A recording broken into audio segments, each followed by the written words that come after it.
سال 1940 زندانی که به خاطر سلولای انفرادیش و سبک متفاوتش معروف شد و شایعات میگن که این زندان نفرین شده است و ما تو این ویدیو قرار نیست که جواب قطعی بدیم. شواهدی در دسترس تو قرار میدیم که خودت با تصمیم بگیری که میتونی باهاش کنار بیای یا نه.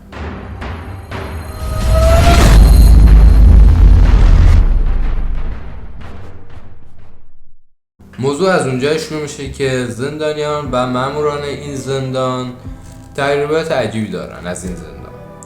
شنیدن صدای عجیب، دیدن تصویرهای عجیب و مهمتر از همه ارواح. و موضوع از اونجا شروع میشه که زندان تعطیل شد.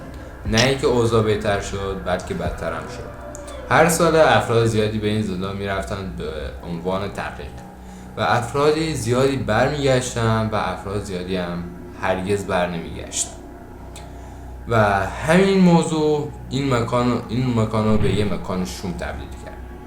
برمیگردیم به سال تأسیس، سال 1829. زندان تأسیس شد. شکل شمال زیادی به قلعه داشت، با محیط عجیب و با دیوارهای مستحکم و برج‌های برای نظارت. این زندان در فیلادلفیا ایالت آمریکا تأسیس شده و سیستم عجیبی برای نگهداری زندانیان داره به صورت انفرادی و هیچ زندانیان هیچ حقی برای ارتباط گرفتن با زندانیای دیگه ندارن. شاید بگید چرا؟ به خاطر اینکه انسان‌ها تو درک کنن و سبک زندگی جدید توی زندگی خودشون رقم بزنن و به خاطر همین دلیلم باید تنها توی سلول انفرادی خودشون غذا بخورن، تنها توی حیات سلول انفرادی خودشون ورزش کنن و حتی برای حمل و نقل هم باید کلاه مخصوصی روی سرشون کنن. اینکه سیستم غیر انسانی داشت و ظرفیت کمی داشت، بازم افراد زیادی توش زندانی بودن. همین دلیل سیستم غیر انسانی و ظرفیت کم به زودی به خاطرها پیوند خورد. سال 1913 اول تا سال 1970 این زندان به عنوان یک زندان عادی به کار خودش ادامه داد. زندان افراد مشهور زیادی هم خارج جاده بود، مثل آل کاپون، بزرگترین گنگستر آمریکا، یا چارلز دیکنز، نویسنده شهیر انگلیسی. خب این افراد از تجربه خودشون واقعا راضی نبودن و تجربه خیلی عجیبی توی این زندان داشتن.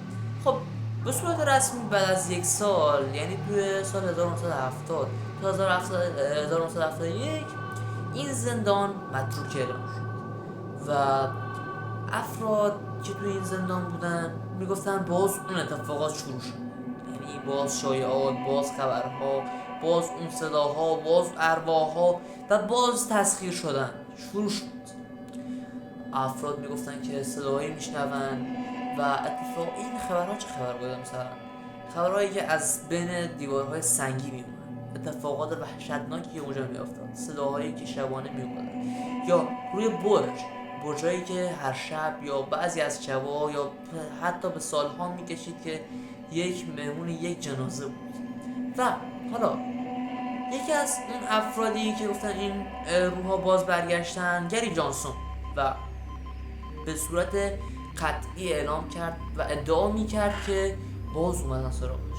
اون داشت داخل بند 4، آخرای بند 4 تمیزکاری و یادداشت تعمیر میکرد. شروع کرد بود به کارش، همه چیز عادی بود، همه چیز خوب بود، تا زمانی که یک صدا اومد.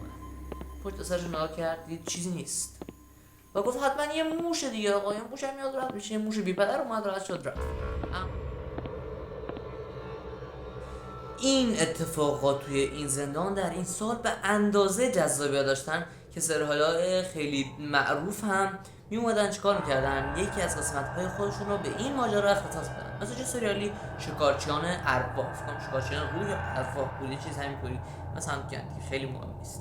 خب این زندان هنوز که هنوزه درهای چوبی فلزی داره که قدمتشون برمیگرده به سال 1800. چارچوب ها، تخت ها، همه چیز همون چیزای قبلیه. کفش ها و روزنامه ها یا مجلات اون موقع هنوز توی اونجا ورود داره. اما بخشی از زندان هم هست که هیچ کس ورود به اونجا نمیتونه کنه، یعنی هیچ کس نمیتونه بره.